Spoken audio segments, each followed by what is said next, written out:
Well, good morning, dear friends. How nice of you to appear here in my consciousness.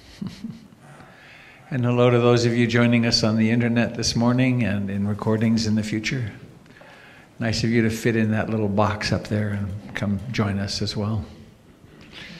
So this remarkable human being sitting to my right is Frank Leder. He lives in a little town outside Frankfurt, Germany. And we're brothers we're true brothers in that we share a common spiritual mother, Ruth Denison.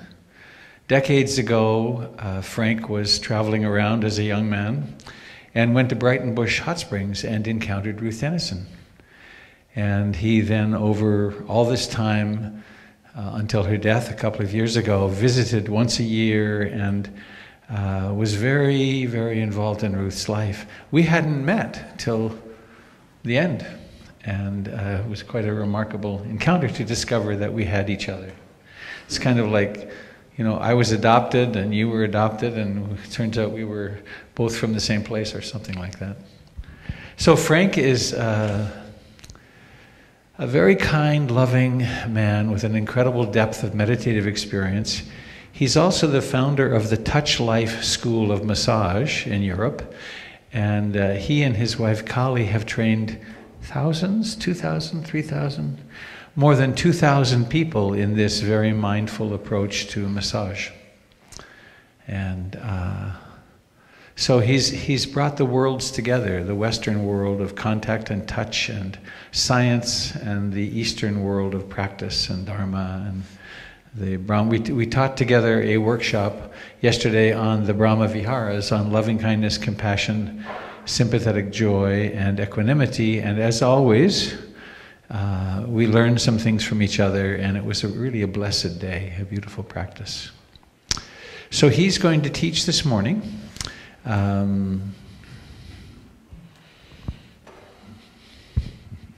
Silly.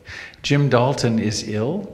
And I'm going to be doing a movement and some music and movement practice together this morning. So he'll be on till around 20 till. And then I'll take 20 minutes or so to do some movement. And then we'll have announcements with Avi, who I'm not seeing. Avi, are you here? Not yet. He's still in his office. Okay. And then I'll be announcing some very exciting upcoming events. And then Frank will do a Dharma talk. And then, so that will go till noon, and then we have goodies and an apple crisp I saw come in. And you're invited to participate in that. It's a social gathering where we get to be together. So without further ado,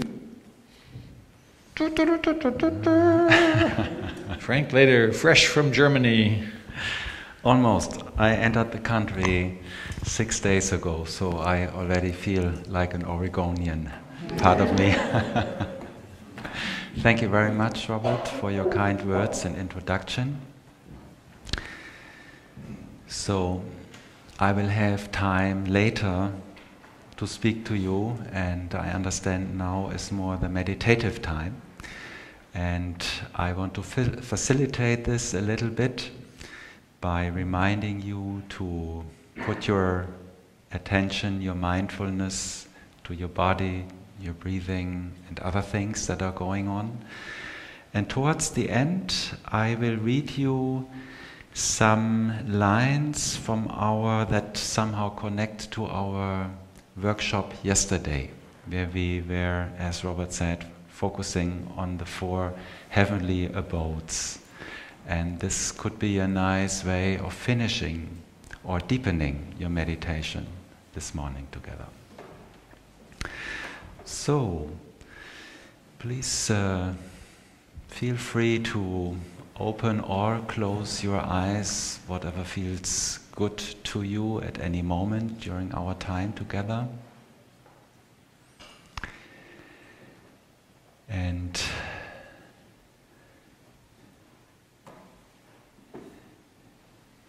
slowly, step by step, how you may have learned and practiced that already many times, you can arrive in yourself not only in this shared room here or wherever you are practicing, maybe at home right now with us, but in yourself, in your beautiful and light inner space.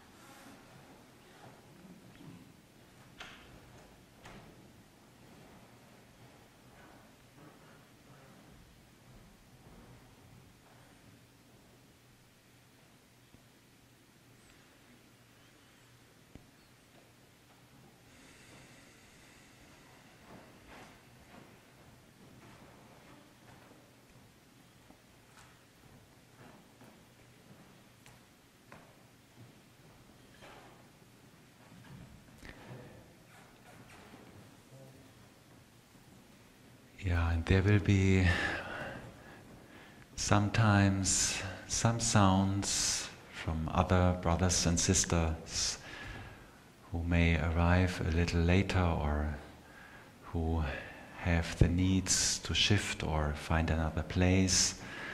And this is okay, this is just so because we have the pleasure to practice together, which is always a very special treat because it supports our own efforts in a very strong way.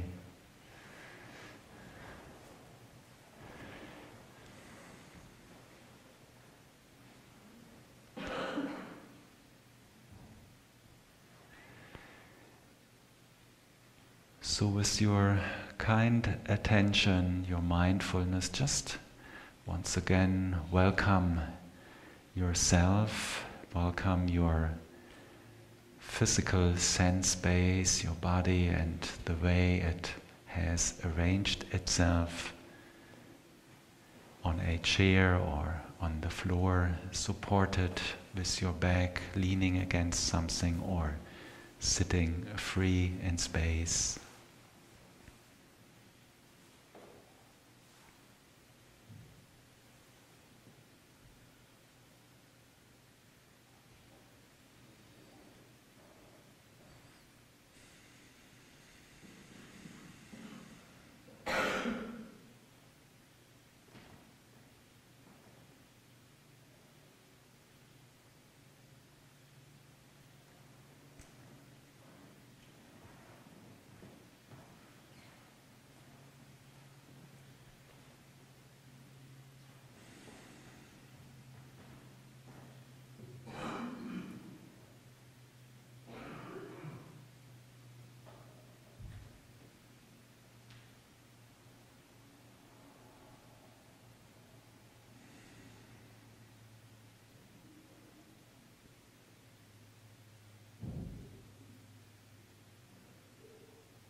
And as a further reminder, with your kindest awareness, your kindest mindfulness, also welcome yourselves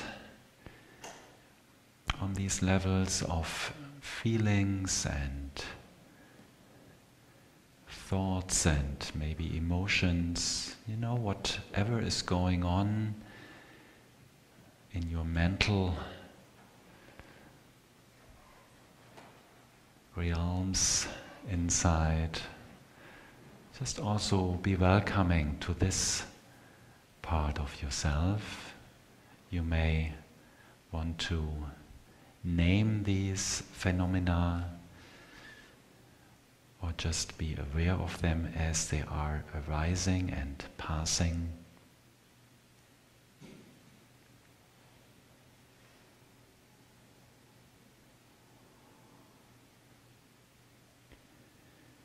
And by doing so, welcoming your physical sense base, your body and your mental and emotional emotional life inside. You're coming home, you are noticing and witnessing what is your life at this moment now.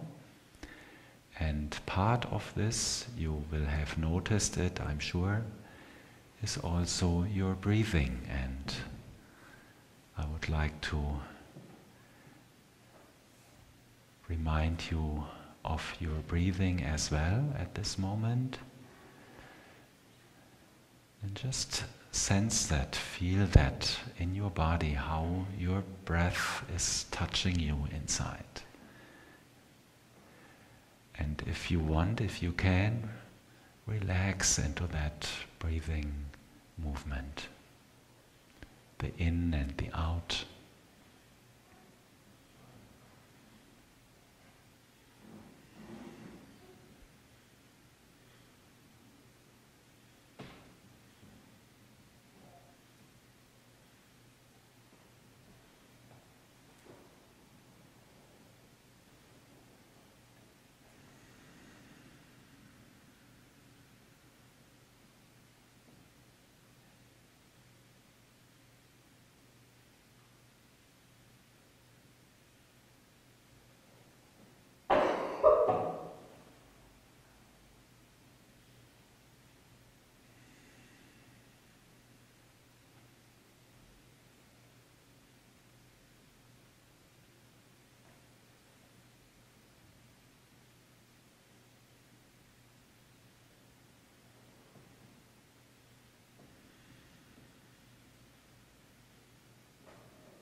So some of you are enjoying the time and have already found some peace and quiet and good concentration, and others are still searching for that, which is perfectly fine. And some of us may even have some difficulties, maybe a physical pain or restlessness or other thoughts or emotions who are asking for your attention and may not be so pleasant. So those of you who have practiced for a little longer than just a few times know that this can always happen, it's perfectly normal, and our patience and willingness to be also with that inner process during an hour where it may be not so easy or pleasant, this is a very strong force of healing. It's also a very special way of self-care, to be with oneself, even if peace and quiet is not immediately there for us. So just hang in there. Maybe once again acknowledge whatever is there with a loving heart. Check in with your breathing, maybe make a fresh beginning, noticing the in or out breath, once again relaxing into it, into the letting go on the out breath.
So for the last remaining 10 minutes, as I promised in the beginning, I want to remind you about some very important emotions that we can cultivate in ourselves, meaning love or loving kindness, compassion, sympathetic joy and equanimity. And I'm going to read you a line. You can hear that in your receptive and relaxed meditative state. And if you wish, you can repeat it silently with your own inner voice to reinforce and strengthen these sentences. They can be very nourishing to ourselves. And I read it from a piece of paper that Robert printed out for me and gave it to me yesterday. May I know the complete safety of an undefended heart.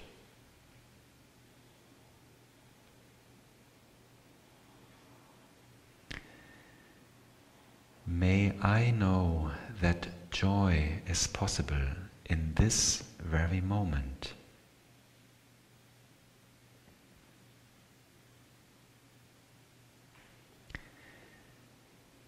May my whole life be one sigh of gratitude.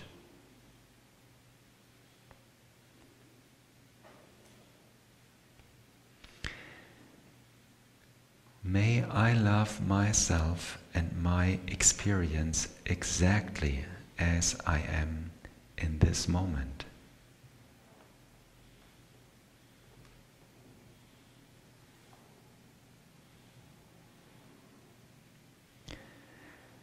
May I sense my worthiness and well-being.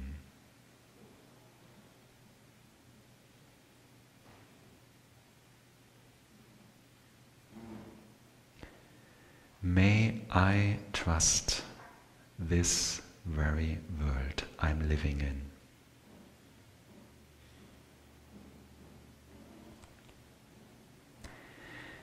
May I hold myself in sweet compassion.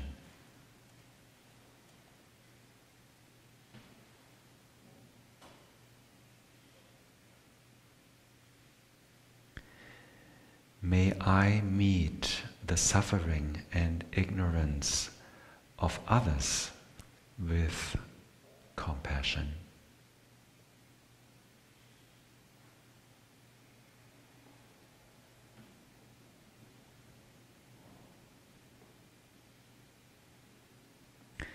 May I be happy.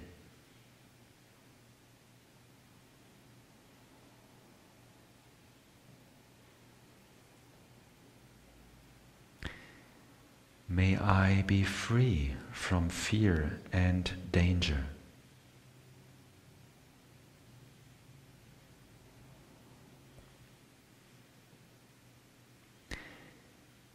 May I live with ease and grace.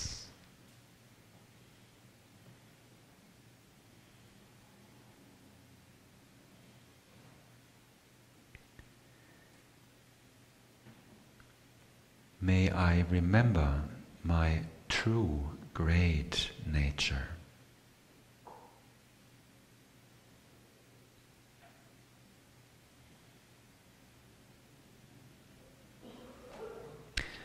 May I be liberated.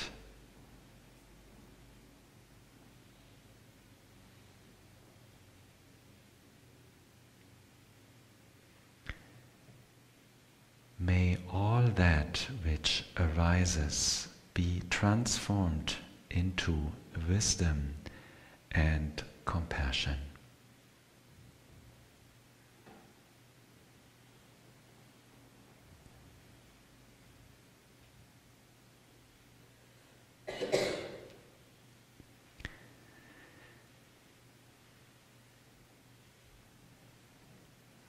So maybe this was nice for you, and in the way I was reading it to you, this was supporting, strengthening our own inner space, strengthening and comforting our own minds and hearts. And now I'm reading it once more, but now I'm putting the focus away from ourselves towards our brothers and sisters. And once more you can hear my words, you can observe what is coming up as a reaction maybe, and if you wish, you can repeat these words in your own inner silent voice, reinforcing this nourishment for our minds. May my brothers and sisters know the complete safety of an undefended heart.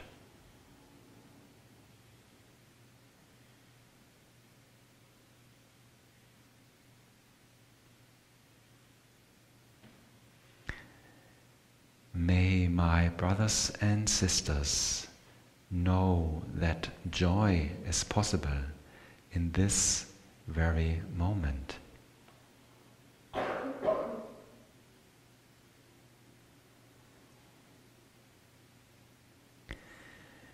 May their lives be one sigh of gratitude.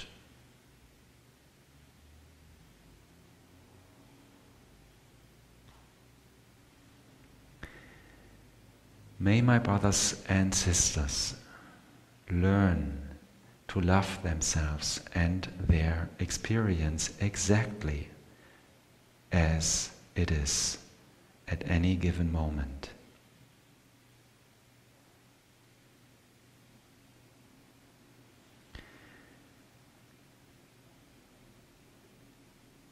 May they sense their worthiness and their well-being.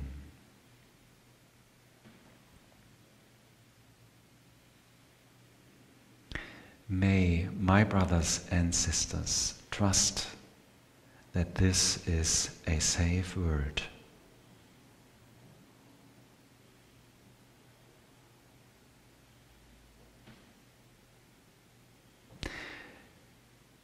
May they develop the quality so that they are able to hold themselves in sweet compassion.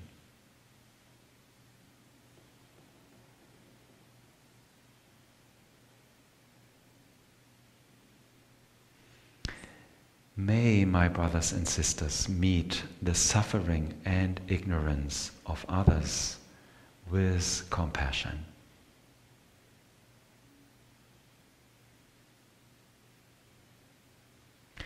May they be happy and free from fear and danger.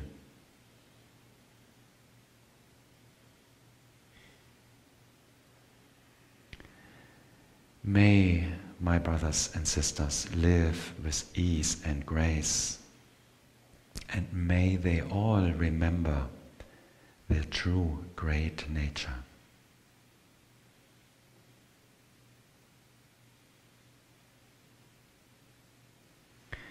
May they all be liberated.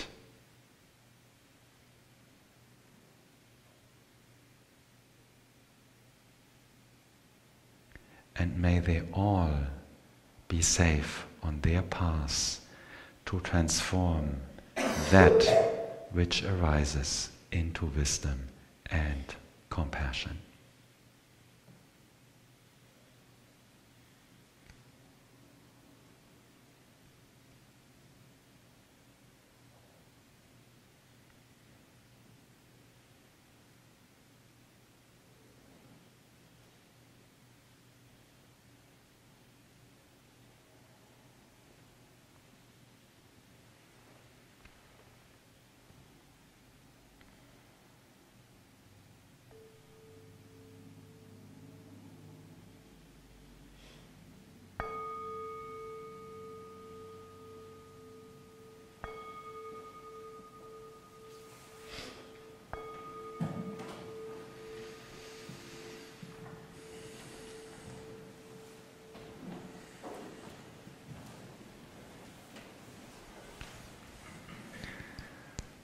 So, Robert, you take over for a little while and I turn my mic off, right? Yes.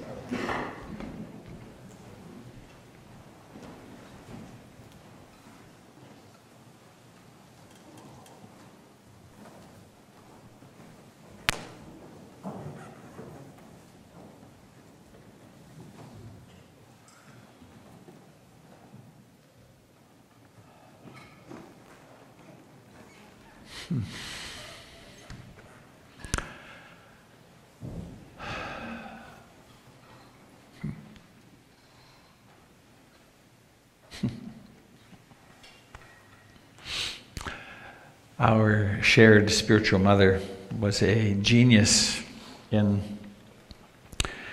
making life meditation, of helping us take the practice off the cushion, where when you're sitting in meditation, you have this sense, oh yes, now I'm being a good person and now I'm meditating. And you can get it over with for the day, or the week or the month or whatever. But how to turn dishwashing into very fine practice, how to turn stepping into the shower into practice, how to face, you see your phone ring and it's like, oh, I don't want to talk to this person. How do you turn that into perfect practice? And one of the bridges to that is movement. And when she began teaching movement on retreats, she was mocked, actually. The Western teachers thought, oh, this is really silly. She's teaching movement. Now everyone teaches movement, of course, because it turns out that we move a lot in our lives. And there's actually a little video. I don't know if it's on the YouTube site. Maybe it is. We lost everything and then replaced it. There's a little 20-minute movie of her from 25 years ago. And she talked about, in that video, about why she started doing that. And she said, I saw them all moving all the time, so why not have them move mindfully? Duh. So I invite you, notice that you're sitting, and then notice what it takes in consciousness to form the intention to change your position from sitting to standing. And then very mindfully come to standing. Right? Stand, perhaps as though you'd never done it before. You've just inhabited a human body for the first time.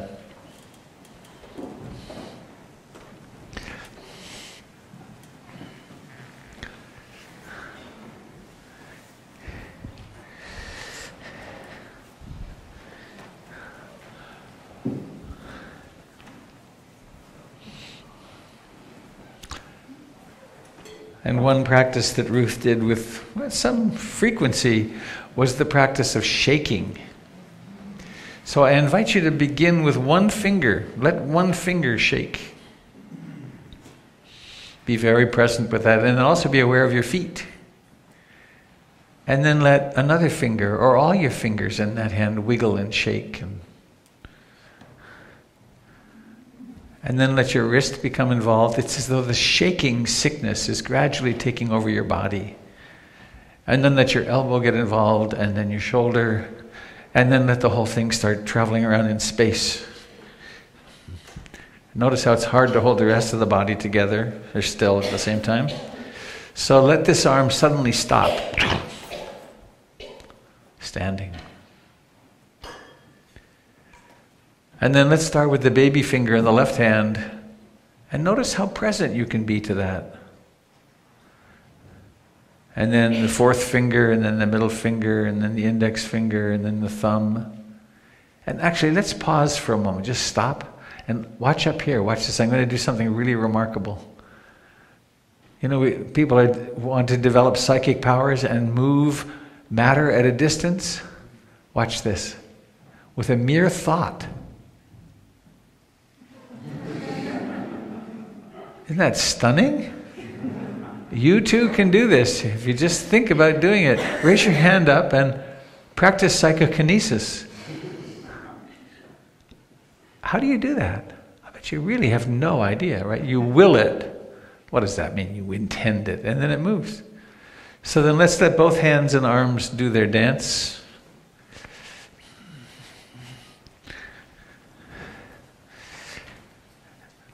And then let them stop.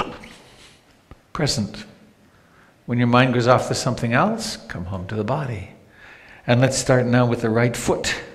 Let it wiggle and shake a bit. And then the right leg. See how your balance is. And then continuing with this and doing your left foot. Or not. Maybe we put that foot down and shake the other foot. And then let your pelvis go a little mad. The forbidden movements. Right? Where they were in my world anyway. And then just let the shaking kind of take over everything.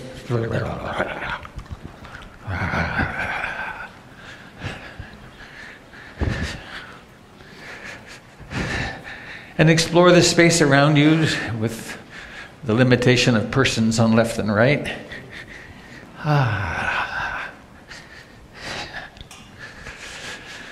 And then letting this all just stop.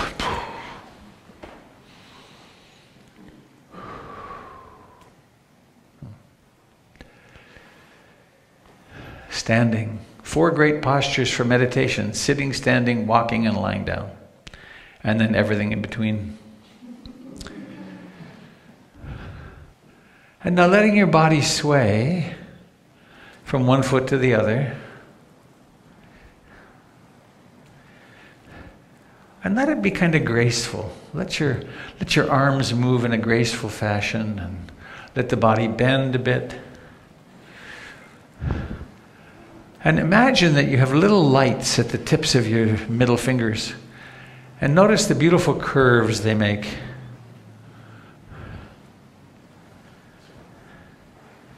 And maybe for fun, with your hand you write your name in before you, like with a stick with a spark on the end. Notice how you can do that. Who would have thought you were that good a calligrapher? And then let your body move in some way it's never moved before. Be present in it.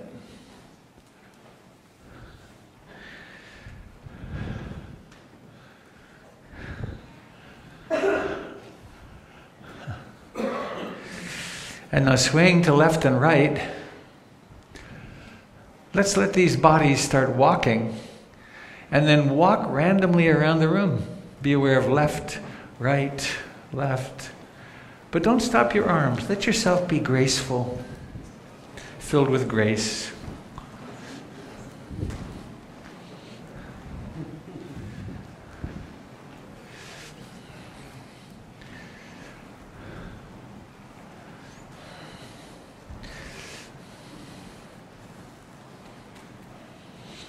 Notice that you're alive and conscious.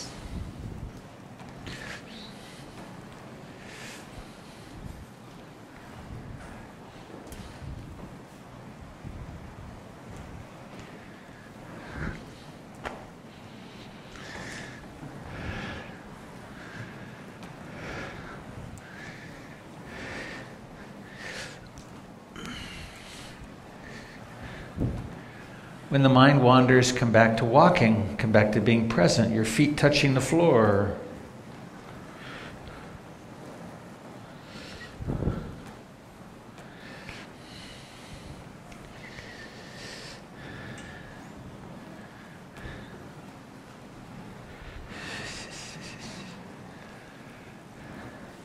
And we're going to add to the mix a little music.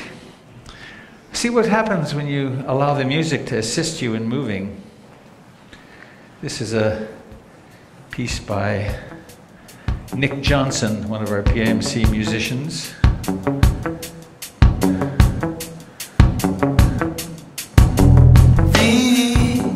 These don't stop.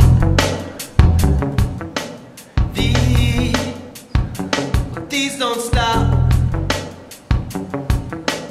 One foot then goes the other. One foot then goes the next. One foot then goes the other. My foot, your foot, and next. How mindful can you be? One foot then goes the other. One foot then goes the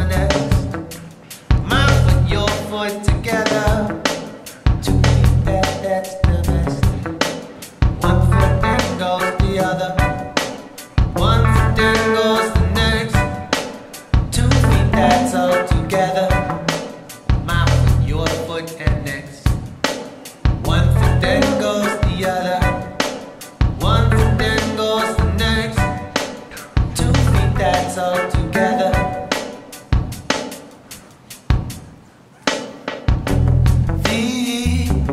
These don't stop. These don't stop.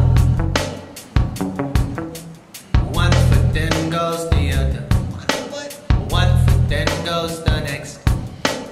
One foot then goes the other. My foot, your foot, and next. One foot then goes the other. Present. One foot then goes the next. Completely awake. My foot, your foot together.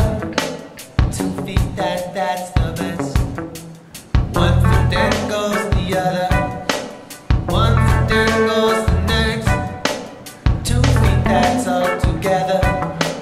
My foot, your foot, and next. One foot then goes the other. One foot then goes the next. My foot, your foot together. And just keep your walking going.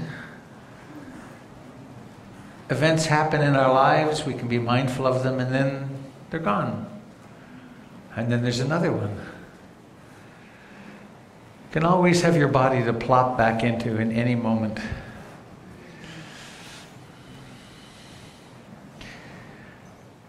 And dear friends on the internet, the sound is going to go dark for a little bit so we don't get a copyright infringement on this. For the next 3 minutes it'll be silent at your end. It's not a broadcast malfunction.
Standing.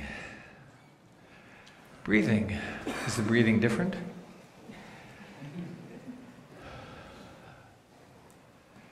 Is there any reason not to be just as present doing this as there is sitting on your cushion?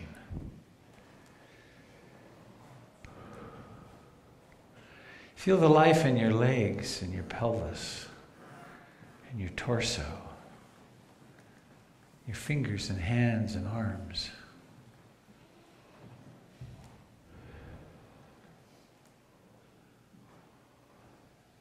Notice that the body doesn't stand still. It's always engaged in the small dance, the dance of balance.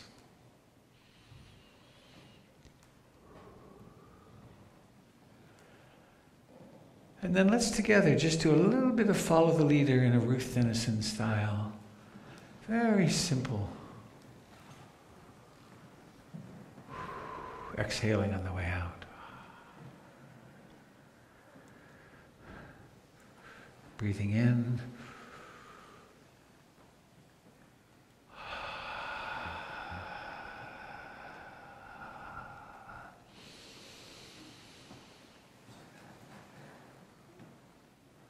Obviously, no way to do it wrong. Consciousness inhabits a body and moves.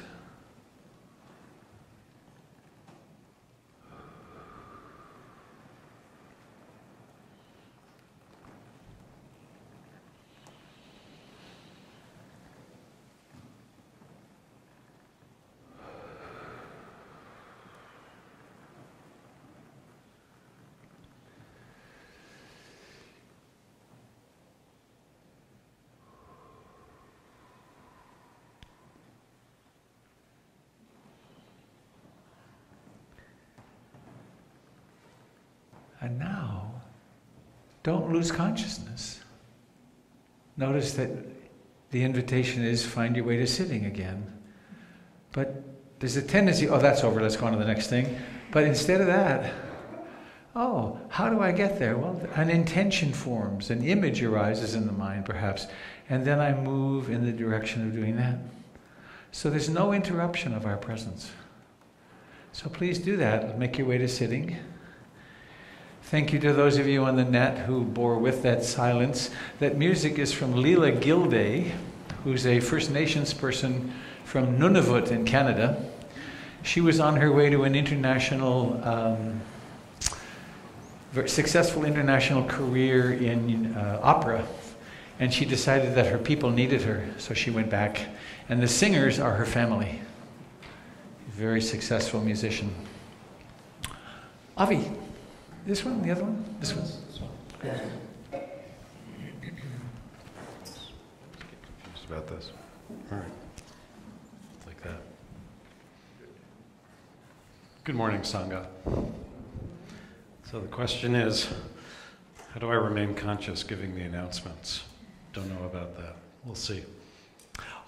If you all liked all of that and you have never heard of something called Ecstatic Dance, there are ecstatic dances all over Portland every day of the week where we do exactly the same thing. It's not specifically a Buddhist mindset, but it is a dance with a spiritual intention of connecting with something in yourself.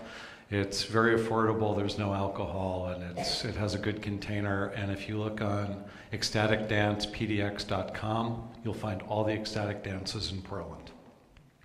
So today, do we have anyone doing Dharma consults? Dharma consults. Anybody?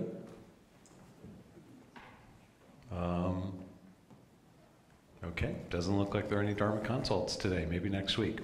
So after the Dharma talk, please join us for hospitality down in the living room. Have some snacks, some coffee, some tea, and get to know the other people in the Sangha and create some human connection for yourself, which is really the reason why we're all here. Then, after hospitality at 1 o'clock, we are having just something really special.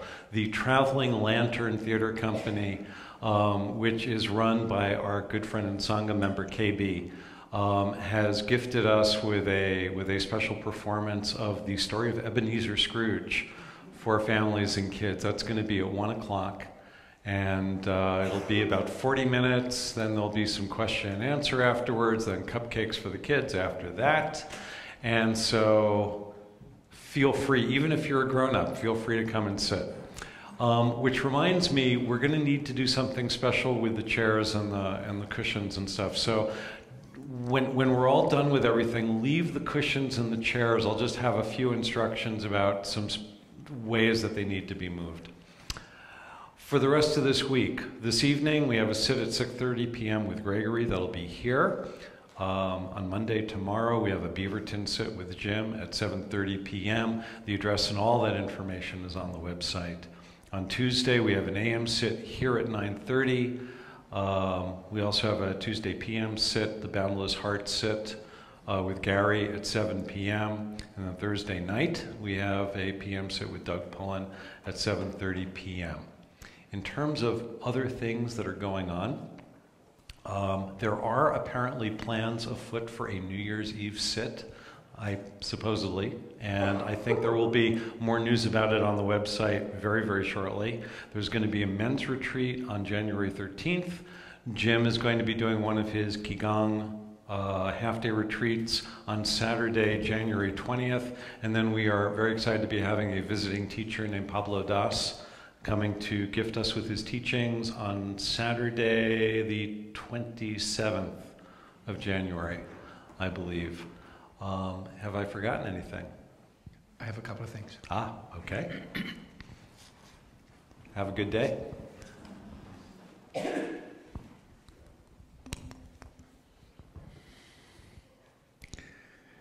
There's a gorgeous book called When I Am Old, I Shall Wear Purple. And I'm turning 70 on the 24th, which is next Sunday morning. And I don't think I'll wear purple, but we're going to have a different kind of morning. A little bit different this morning as well. I've done this dancing kind of thing on retreats for decades, but we've been a little bit staid on Sunday mornings, which is good. We won't be losing it completely. However, next Sunday, we'll have our usual sit and guided meditation. And then my daughter, Tara Beatty, who's a Sufi teacher, is going to come, and we're going to do a couple of dances of universal peace, in which we'll do circles and we'll meet one another. It's the opportunity to meet the beloved as the other person.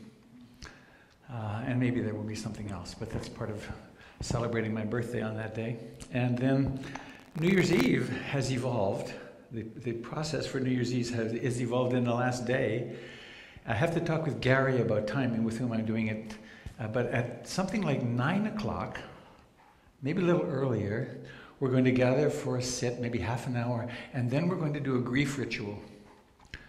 And it will be an opportunity, if there's anything you're holding on to, and most of us are holding on to something, there will be a circle, there will be chanting, there will be in the middle a stainless steel bowl, and you'll be invited to bring little stones. And if you wish to, you can go forward and drop your stones and candles in the bowl. It'll be dark. And if you want people to make lots of noise, lots of volume of the chant, so that what you say cannot be heard, you can do that. Or if you want what you say to be heard, you can do this, and then what you speak can be heard. We've done this on retreats over the years. The first time I did it was back during the AIDS catastrophe. And there was one fellow who had 25 stones to drop in the bowl.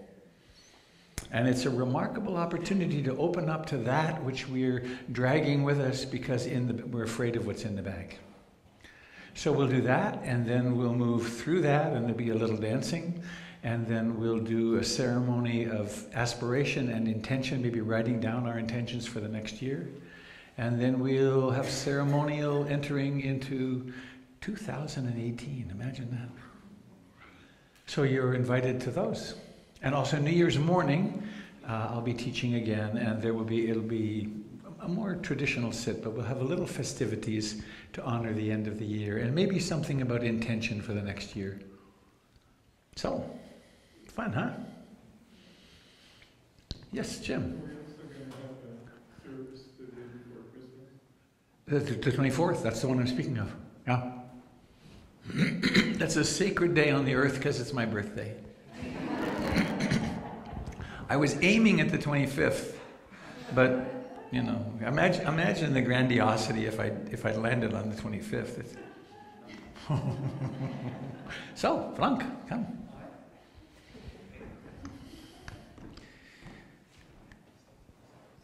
Good. Yeah. Pocket. Pocket? Yeah, it hurts you. Oh no, stick a little clamp on your pocket. Easy like that. Whatever. All right. So, but it's not green yet. Let go. Push again once quickly. No. Push and hold. There goes. There we go. All right. You're in All right. business. I'll carry the mic to someone if they need. Okay. Is that good? Good. All right. No, it's not. No. You want it below your mouth, if you can. There you go. Nice. I'm getting a ear massage here. Wonderful. Thank you. What was that? Me or you? Was you? All right. So, it's my pleasure and joy to talk to you, to be with you. And it's my third time that I am invited to Robert and your wife Jennifer to Portland. So, who has been here last year with me? Could you maybe raise your hands? Okay, thank you. And who has been here with me 2 years ago? Okay. All right, great. Who is here in this room for the first time today? Quite many. Okay, welcome. So,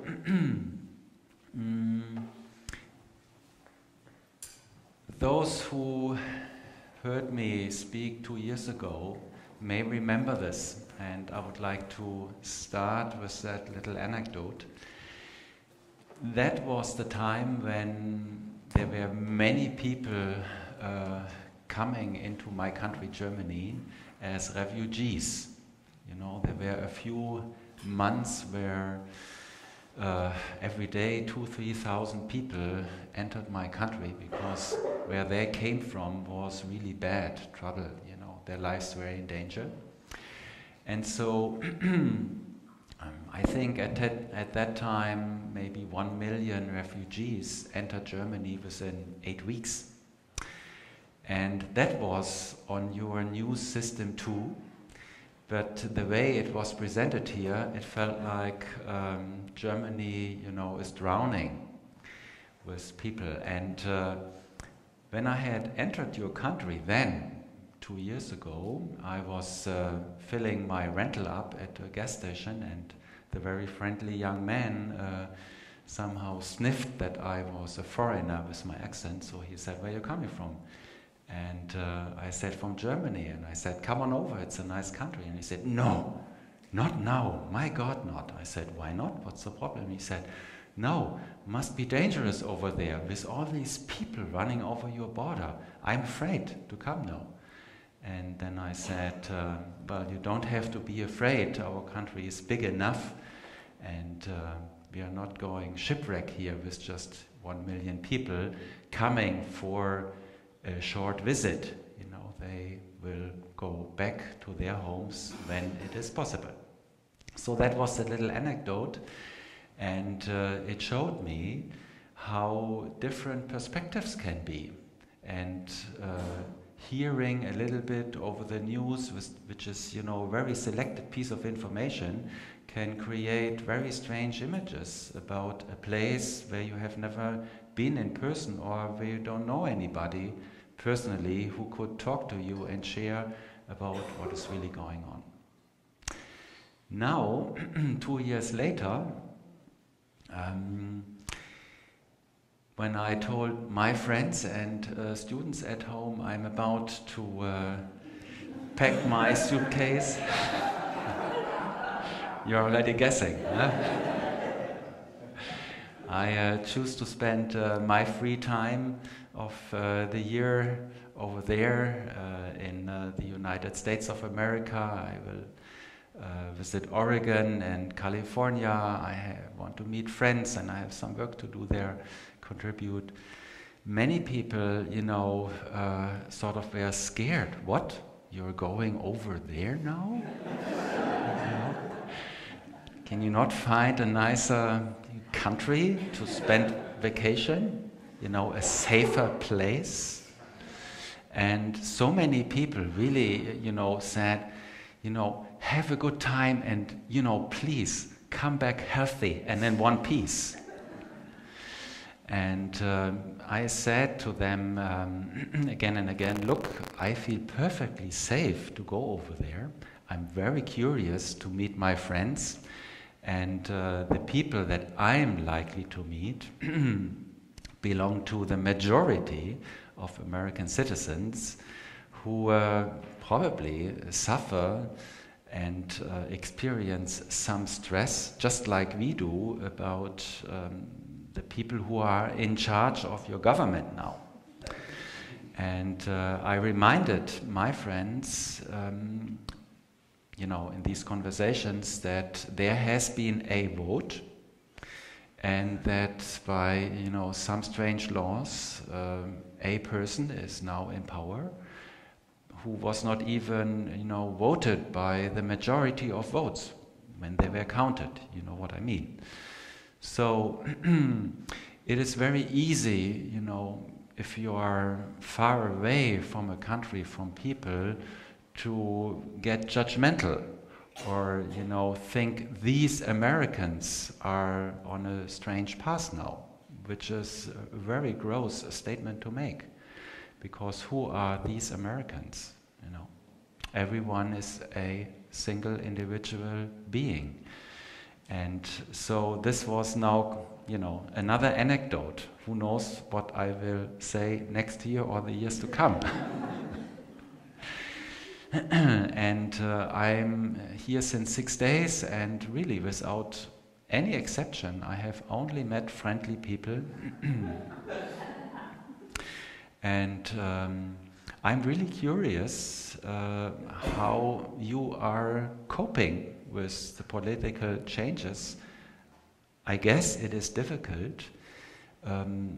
Personally, I do read the news, I watch television. It's a little bit different in Germany. We have news channels that are tax-financed, so it's not corporates, companies who produce their own information and get them broadcasted. So almost every day I hear something about America. Of course, also other countries and my own country, but I'm very interested. And America is a friend to Germany, has always been, and our ally. So naturally we are interested in the changes and happenings here. And some of what I read and hear every day I find disturbing and frustrating, and sometimes I'm in fear or frustration. Sometimes some anger comes up, and then my first priority and responsibility is to analyze why I react. Why is this coming up? What is the cause? And what is my history in that? What is my part in that? Why can this be triggered? And so this gives me many times a chance to work on myself. And since I have been in training of meditation and spiritual techniques, I have the tools inside to take care of myself and bring myself back to balance.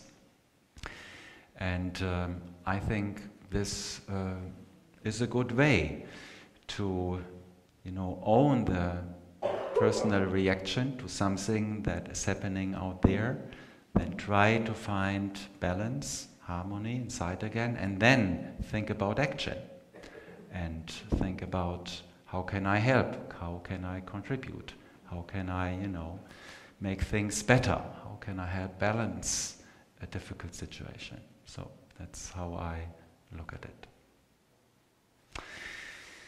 So I would like to take home some feedback, and I would like to take the next few minutes to hear and listen to you.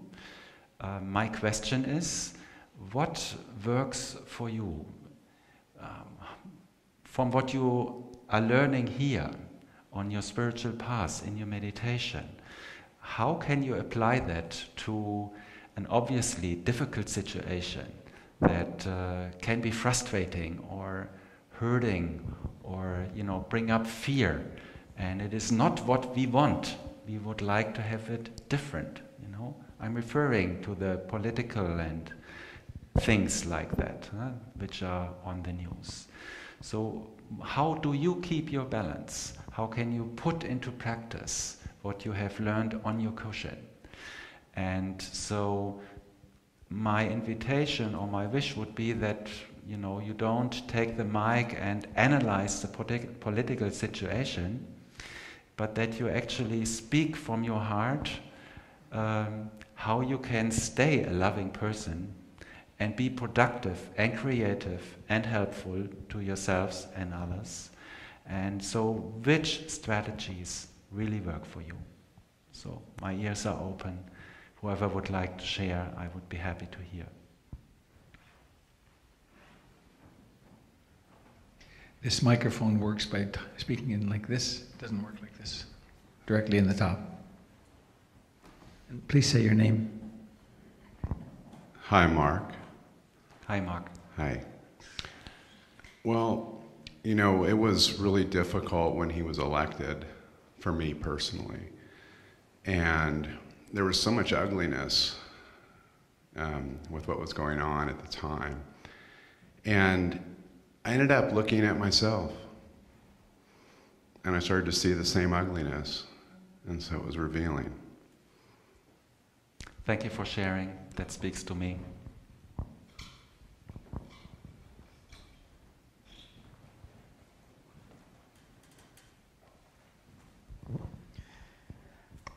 My name is David. Hello.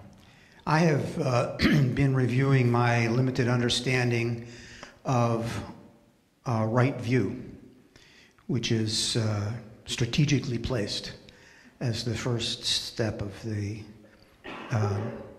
Eightfold Path.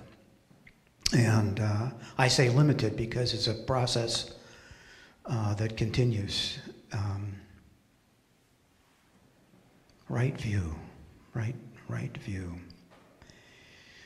I'm starting to think more and more that perhaps what we're being asked to see is a holistic or balanced view. And I've also been contemplating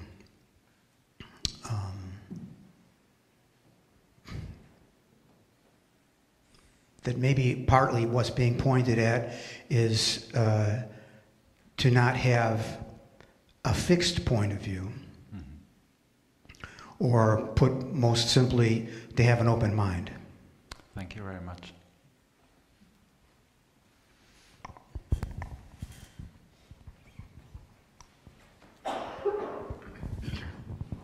Hello, my name is Robert. Thank you for coming. I keep it very simple. I just tend to live my life about this moment, and right now, I just think to myself, right now at this moment, whatever I'm doing, it doesn't really matter who's in the White House. Yeah. It's what's in my house. Yeah. It makes no difference in this very moment right now. Yeah. I mean, it doesn't mean I won't vote to get somebody else in and him out, but it doesn't make any difference right now, unless I go into my mind and thoughts and projections and fears and all that stuff. So it's just about being here, right now and here. And also, I have a liberal personality myself, and I think it's a good way to look at ourselves because, I've noticed with us liberal types, there's a lot of self-righteousness, that I never knew. I mean, we look down upon, well, I do anyway, look down upon like Christian types and those people and see them as like, archaic, nincompoops in some ways, So it's a good way for me to look at myself and realize my my projections, you know, because we always think we're so right. We always think we're so much more evolved than these other people. Yes. Yet, you know, I see protest marches and they're just causing as much trouble as these so-called other people, you know. So, and also it's funny, I was checking out some websites, different Buddhist centers in town. I think it's the Zen Buddhist center. They had a talk that said, there's a guy giving a talk, and the name of the talk is, I am Donald Trump. And I thought that was hilarious. God forbid. So, God forbid, yeah, but there's a bit of, you know, like, if we are everything, yeah, then, you know, that makes sense. Thank you for coming. Thank you. I really like your energy. It's very peaceful and... thank you very much. I can tell. Thank you. For your contribution. I like that. Yes. This man has a fine name. Of course.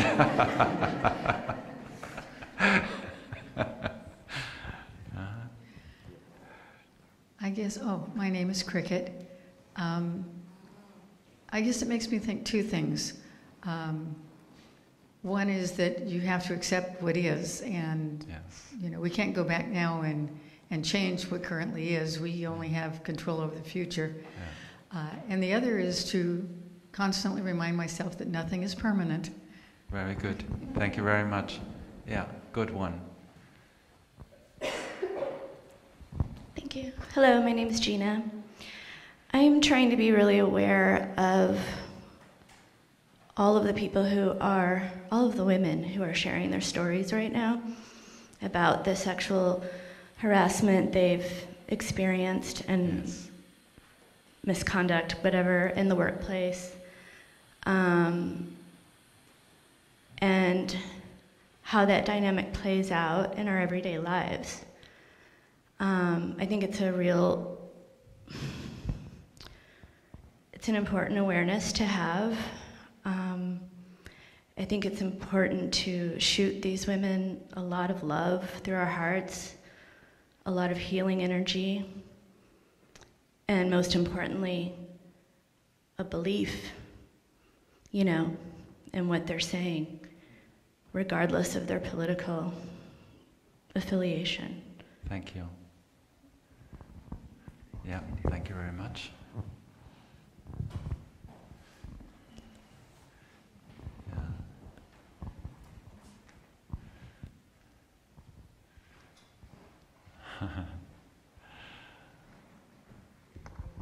Thank you. I'm Kirsten, and I have taken the opportunity of the turmoil I feel in my heart from the time of the election. I'd always been interested in nonviolent communication, but I'd never gotten deeply into it before, and so I started taking courses from that time. And it's the core value of that I've been practicing a lot that's helped me not only in this political turmoil, but in my own life, is the knowing that everything someone does comes from an unmet need. Very good. And connecting to that and having compassion for that, and that all of this craziness is just unskillful. Very good. Thank you for reminding us.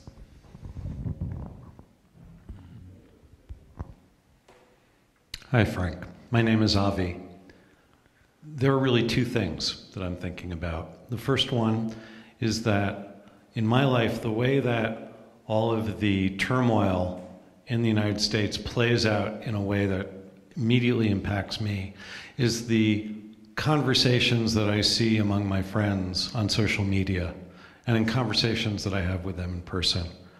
And what I find an awful lot is even among liberal people who hate what Trump stands for, this feeling of all of us having been infected by this idea that there is only one way to do things. There is this narrow view, and if you don't subscribe to my view, whether you're on the liberal side or the conservative side, then you're wrong. Yes. And to me, it is not so much Trump that is the enemy, it is rigid thinking that does not see other points of view, which I think goes along with what the other man was saying about right view. Yes. And so I try and remember that a lot. The other thing is that to look at Donald Trump as sort of a line in the sand to say that after his election was when things got bad. I see him as a culmination of something that already existed, not as something that changed, that has caused misery going forward.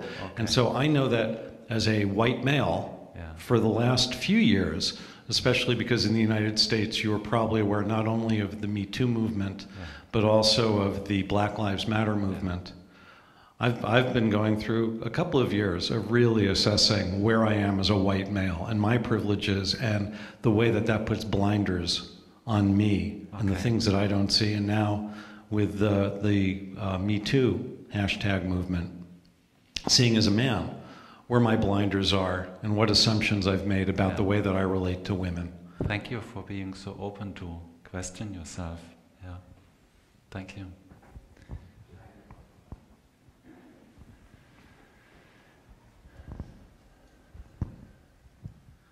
Since November of 2016, I would say I have dramatically increased my meditation.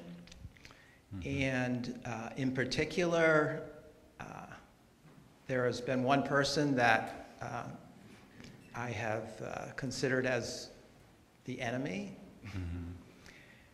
And through that process, it really helped me with my compassion.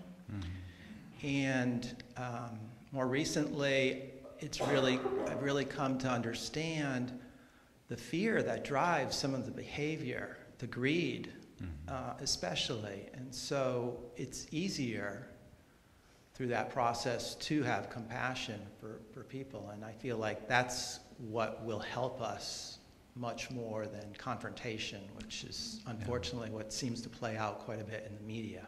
Thank you. So. Thank you. Great insight.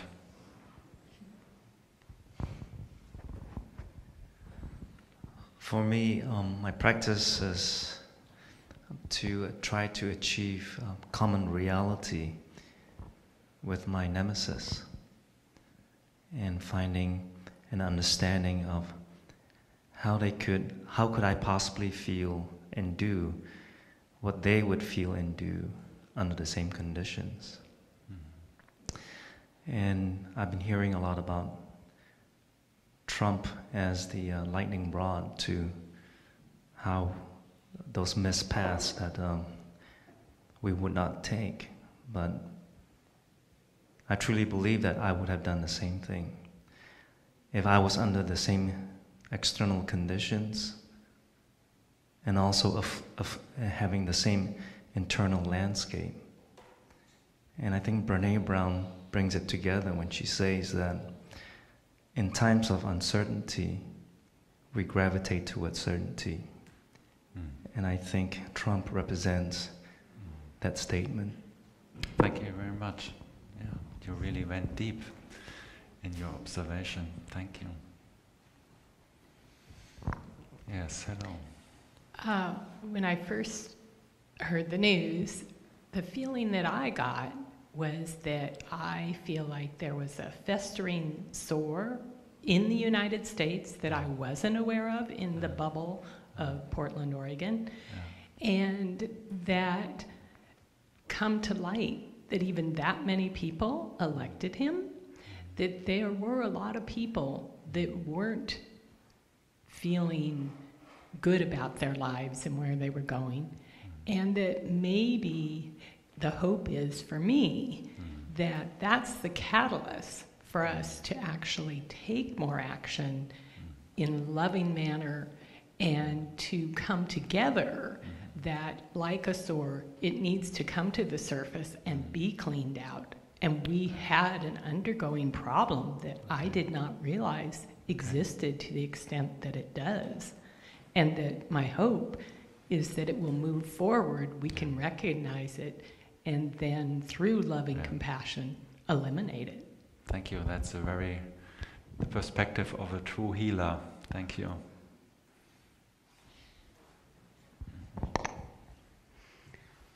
I'm Kathy. So the overriding sort of effect on me over the last year is that I guess I have perceived the political changes as a threat and continue to in some ways.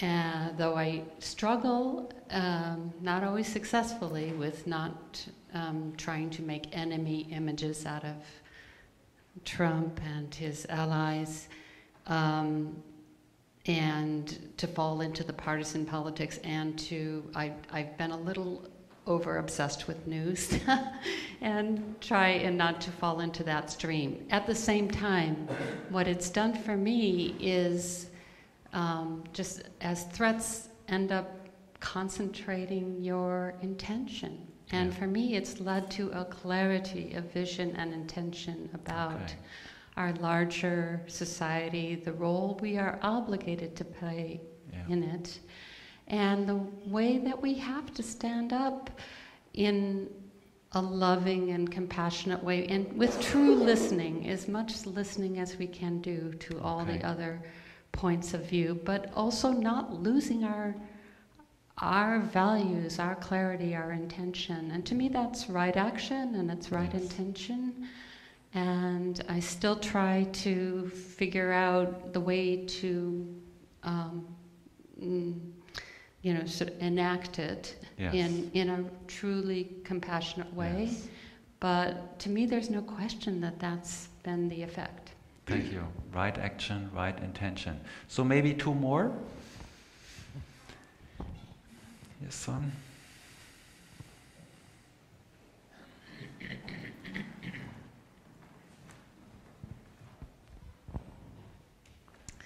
Hello.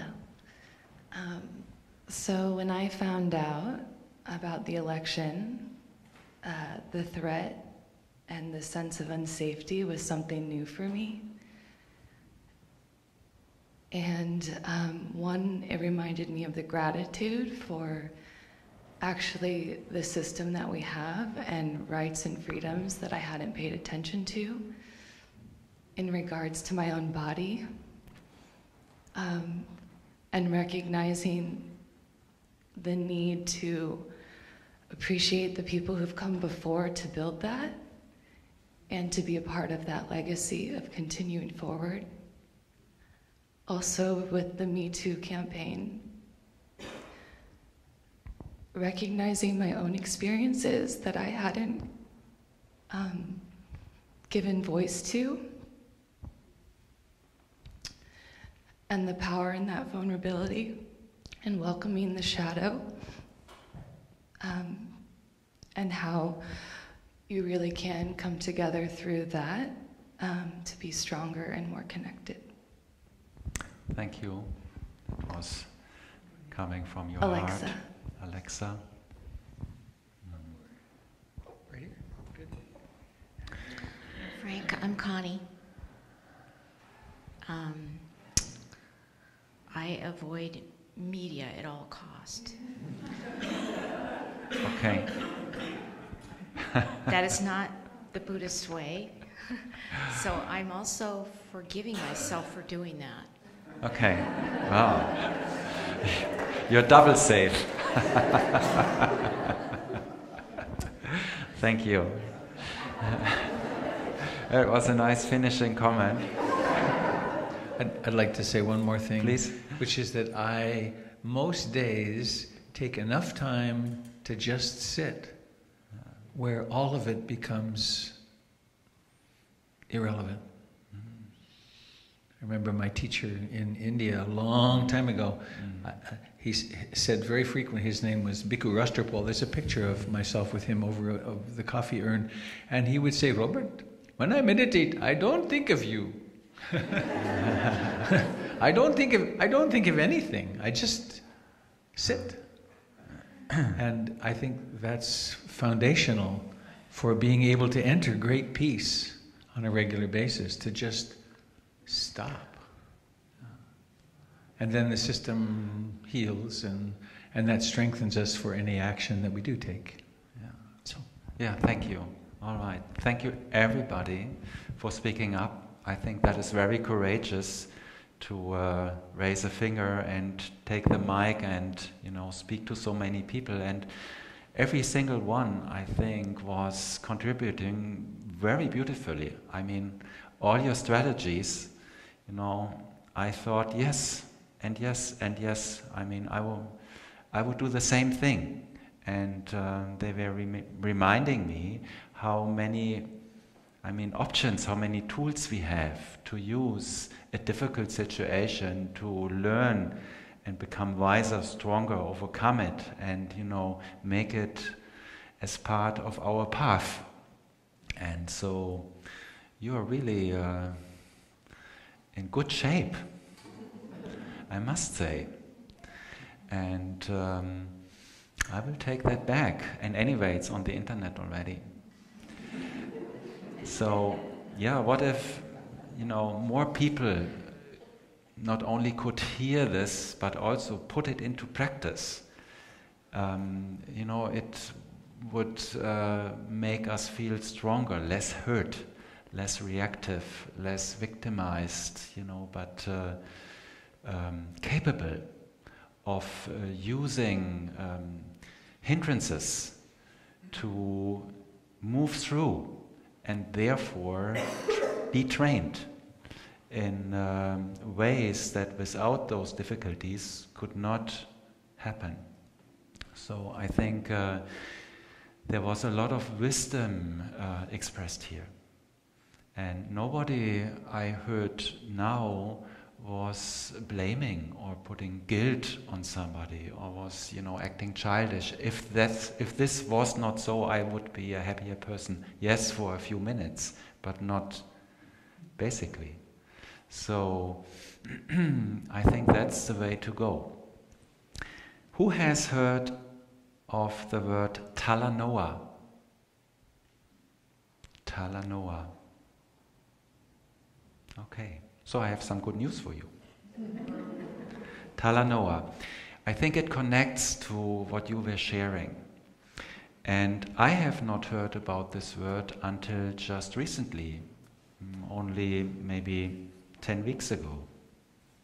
Now, Talanoa is a word from the Fiji culture. Fiji, that island nation.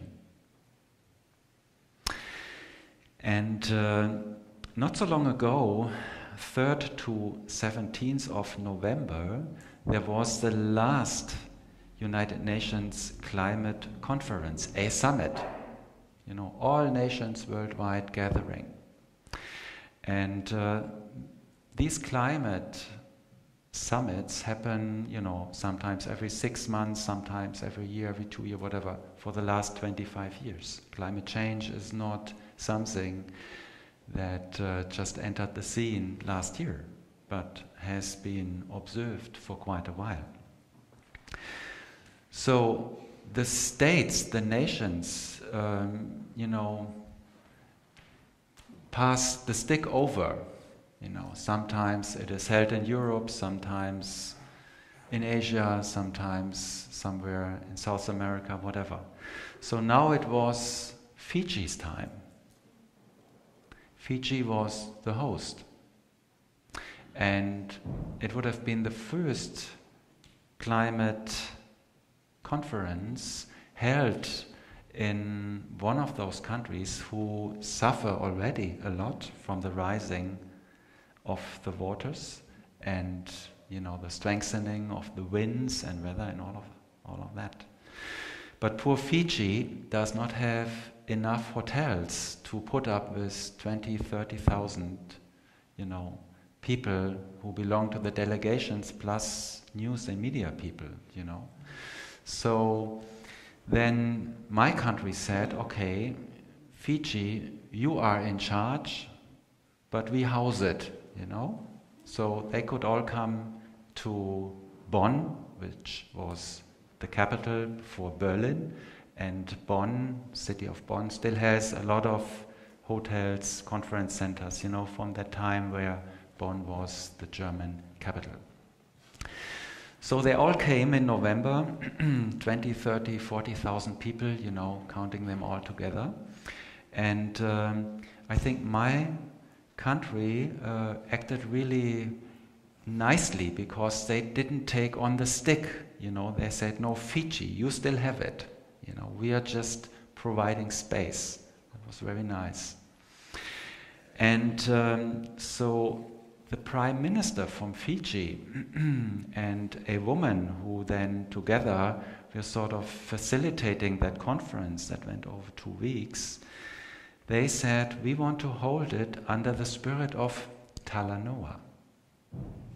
So I read to you now how they define it. Talanoa is a well-known concept on Fiji and in the South Pacific. Talanoa is a term for inclusive, transparent dialogue in which people listen to each other, respect each other's perspectives, and seek solutions that benefit everyone. It is exactly what we need to tackle climate change, which is one of the greatest challenges of this century. So, this is Talanoa. And that really touched me, because it is a wonderful motive for all joint efforts. You know, big problems need many hands to solve it, you know. Just a few are not enough. But of course, the more hands, the more people come in, the more countries and nations come in, the more opinions you have, and also conflicting opinions. That's very difficult. So as some of you in their statements just now already shared, if we believe that only our opinion, our idea how to solve something which we find difficult, if only that is the right way, and if we cannot allow that the other person likewise, you know, from their perspective, just as much as we would like to solve it, but they take a different way, if we cannot allow that, if we cannot take that into consideration, that only by joint forces, you know, sometimes here, sometimes that, then, you know, we will never be strong enough to really come together. And so it is, of course, difficult to allow another opinion in when I think, well, I have thought about that one years ago and came to the conclusion this is not going to work. It goes against my experience, my knowledge, my observation, and so on and so forth. But still, this other person has a belief in it. So if I cut that out, you know, or, you know, put myself up and this one down, then he will do the same thing with me. And this is very easy to forget. So these people from Fiji, you know, really brought in a very important reminder to the big global community. And of course, you know that your country, represented by your current president, decided to leave the club. Yes. So since the country of Syria joined, right now every nation on earth is still in. America decided to leave, but you are still in, right? And I would like to share a little bit of information with you. There were two American delegations joining this last conference in November in Germany. One was the official one, and then there was a second one. Now both made a nice contribution. The first one, the official one, their nice contribution, and that was actually acknowledged in German newspapers and media, and European as well, their nice contribution was that they didn't say anything. you know. They were just observers. And in the situation, that was really a contribution, because we were afraid that they would use the chance, since they are still joining, to speak up for their point of view, you know, which is, I don't want to go into it, but, you know, it would have been a weakening factor. So there was some fear that this would happen, but it didn't. So very good. Thank you very much. So the second delegation was formed by people who came from big American cities or some of your countries, who said, even though somebody decides to leave the club, we have read what was decided before and how much, you know, CO2 consumption we promised to save. You know what I mean? And these cities and American countries said, nevertheless, we will make an extra effort and see to it that within the promised time, you know, we will reduce our CO2 consumption and so on and so forth. So the spokesman for this second delegation, and of course this, you know, statements were happily received. The spokesman was former, second President Al Gore, no, Vice President, you say. So he spoke for them. Now, and I would like to share that little piece of information too. In his first speech before the, you know, whole audience, he said, I would like to inform you that the decision to leave, you know, this global community working on climate change has been made, but laws are such that it cannot be put into action until day one of the next president to be elected and be in office. On his first day after inauguration, he then has to decide whether, you know, the decision to leave will be put into action or will be withdrawn. So until this very day, Al Gore said, please do consider that we are still joining. So everybody gave their great applause, you know, and was very happy to hear from Al Gore that so is the law, and that there is still, you know, good hope possible that you're a very strong country with so many good people and good influences and resources, that you will be part, you know, of the global community to help find solutions that will not only save us, but of course many people who have less resources to cope with climate change on this planet Earth. So, Talanoa. Yeah. Who had all that read on the internet before? Who was informed so well? You have? Not so many.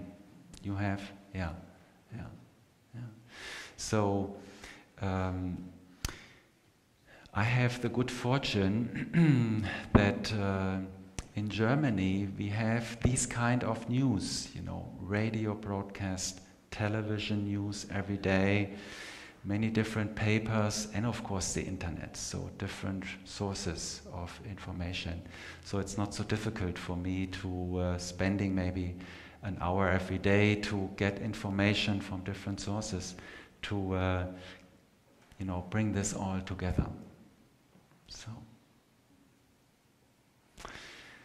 yeah, so I'm an optimist, and being a Buddhist, I know there's a lot of dukkha going on in myself and for people in general, and also for living creatures on this earth. But you know, we shouldn't be depressed about that. Dukkha is a call for developing skills and wisdom so that even though in the face of it we can live a good life and be compassionate and helpful to our fellow brothers and sisters. So in my life, together with my wife and my colleagues, we have somehow two angles. Yeah?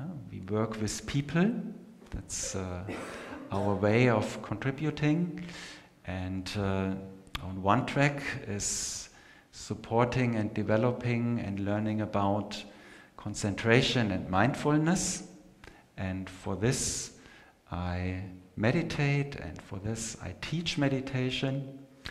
And the other track is developing compassion and loving kindness. And for this I massage people and have trained many people to become massage therapists, because touch and taking care of another person's body and their needs and their pain in a very special way is a good way to act compassionate and loving and kind to somebody. So this has been the focus. These two have been the focus of my working life, and in this way I try to put into action what I have learned sitting on a cushion. So,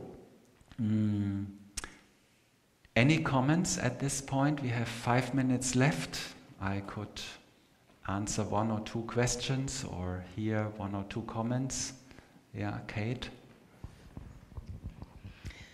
I've been struggling with a new feeling this last year. And in a way it's been good, I think, because there's a concept in Buddhism of moral shame. And I've always been really resistant to it. It's like it felt like the constraints of Christianity that come from outside. But what I've been feeling is a sense of moral shame about my country and the things that we're doing to one another.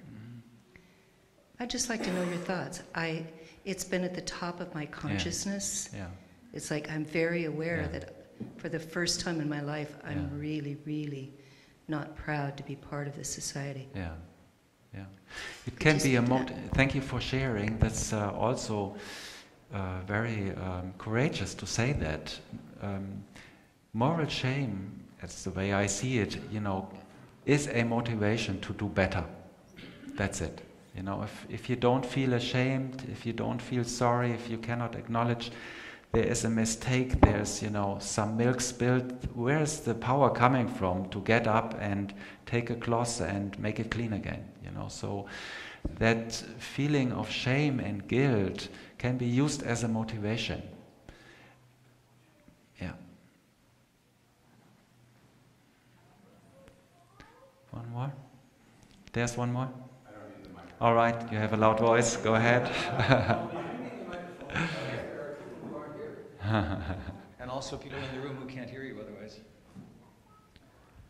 Well, in that case, good morning. Hello. I was actually struck by some similarities with the climate change problem, this idea of Talanoa, because with climate change there are winners and losers. Yes. So there's people that will lose their livelihood as a result. Yeah. And it strikes me as the same type of dynamic that infects our political discourse. Yeah. Because the same is true. Yeah. There are winners and there are losers. Yes. Yes. And so I'm thinking we should bring Talanoa to our political discourse. Yeah. Right. Talanoa, huh? Talanoa. Thank you. Yeah, thank you. Maybe that is a good moment to, close it. Talanoa. It has been my pleasure to speak to you. I hope what I shared was to,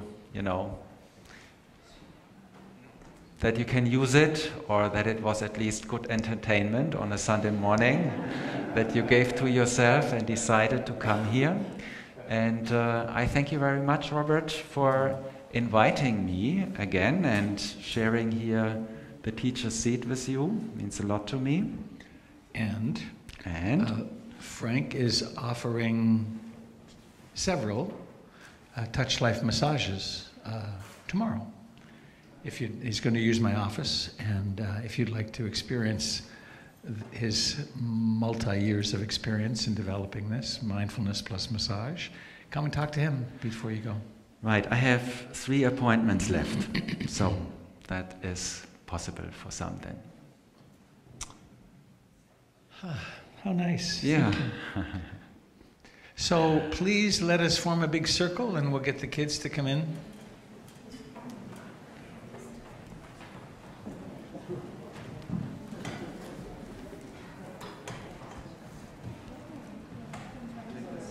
Yeah.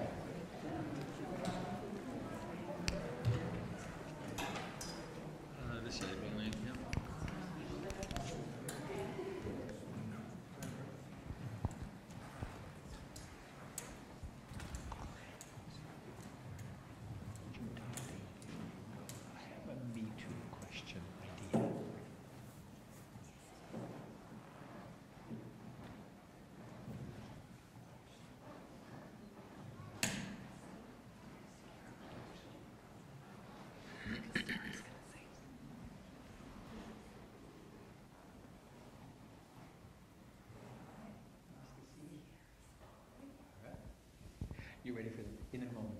Okay? Not quite yet.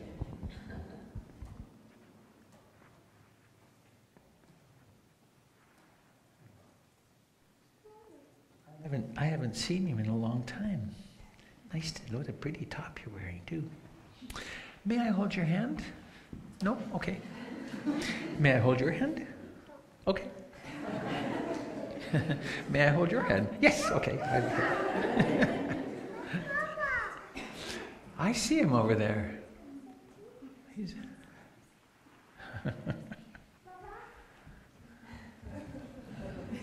oh, there's only one of those.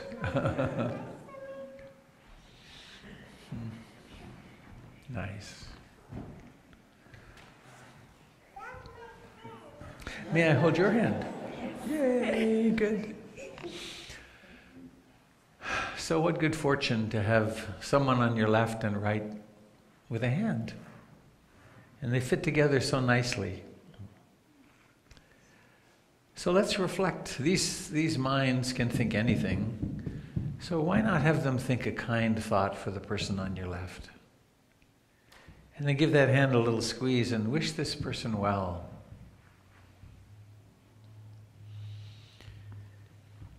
And then the person on your right, give that hand a little squeeze. And then there's all of you out on the internet. And we're all holding your hands at a distance.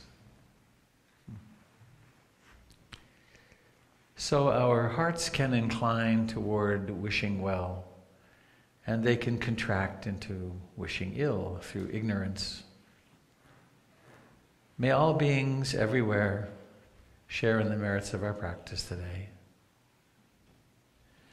May we all remember our absolute interbeing, such that we know that anything we do to another, we do to ourselves. Not as a theory, but as a direct experience. So, Tara, you ready? All beings be happy.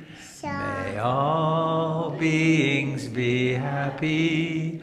May all beings be happy.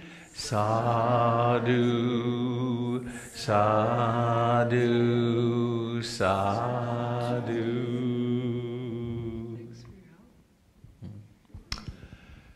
Please remember we have tea, coffee, and goodies right now. And then at 1 o'clock, there is the staging of the great story of redemption, where Scrooge realizes it's better to be generous than selfish.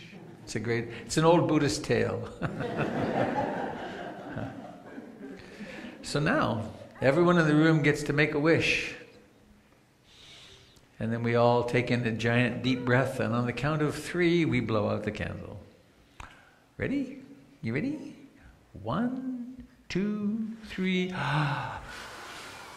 Blow, blow, blow. Yes, we did it. Terrific. Thank you all for coming. Thank you for coming on the internet. Bless you all. See you soon. Come. And next Sunday, come for the extravaganza, sitting and dancing. Sufi dances. Could I have your attention, please?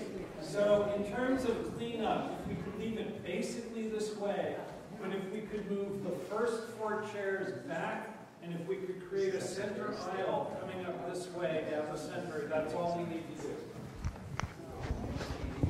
So leave the back chairs where they are. The first 4 chairs on either side, just move them back, and then create a center aisle with cushions, and we're good. Thank you, sweetheart.